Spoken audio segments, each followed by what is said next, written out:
From world events to Washington and New York City, here's your concise world update for Tuesday, January 20th. The UN Human Rights Council will convene an emergency session on Iran on Friday to address what proponents describe as alarming violence against protesters. President Donald Trump has told Norway's Prime Minister that his push to acquire Greenland is partly driven by his failure to win the Nobel Peace Prize. The European Union's executive arm, along with Russia, Belarus, and Thailand, has been invited to join U.S. President Donald Trump's newly announced Board of Peace, which is meant to oversee the next phase of the Gaza peace plan. For armed men who crossed from Afghanistan into neighboring Tajikistan were killed overnight in a clash with border guards. The White House has dismantled the aging underground bunker beneath the East Wing as part of construction tied to President Donald Trump's planned new ballroom, setting off renewed secrecy around what is being rebuilt below ground.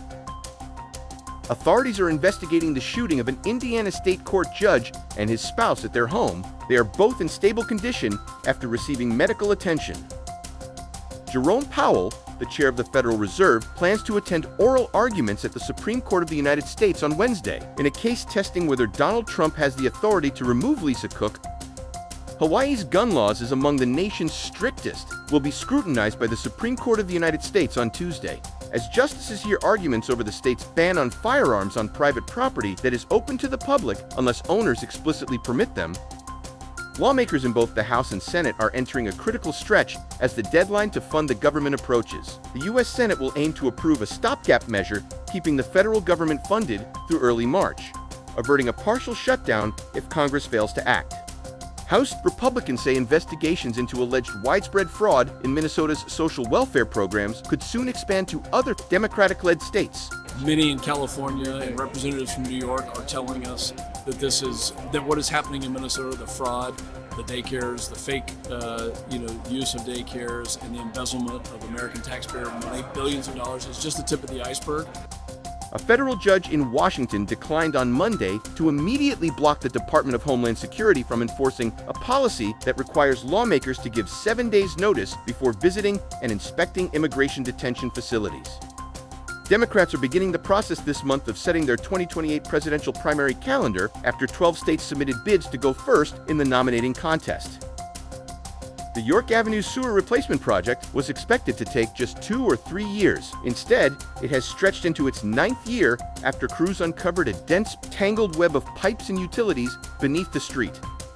Bruce Blakeman on Sunday accused Governor Kathy Hochul of allowing commercial driver's licenses to be issued to immigrants who are in the country illegally. Jewelry store owner in New Jersey says thieves stole more than $1 million worth of merchandise in a matter of minutes during a brazen daylight robbery. The footage shows at least 4 masked suspects approaching the store and using large hammers to smash the front windows. Once inside, they broke open display cases and grabbed jewelry before fleeing the scene. The historic strike by New York City nurses entered its 2nd week after nearly 15,000 workers walked off the job last week.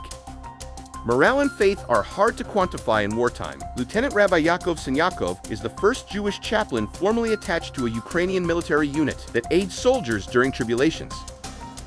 Asian stocks slid on Tuesday. The dollar struggles as Trump's Greenland gambit rattles markets, a move that risks inflaming trade tensions with Europe.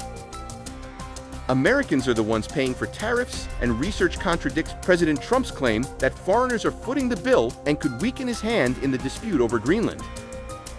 From the Middle East to Wall Street, you're up to date.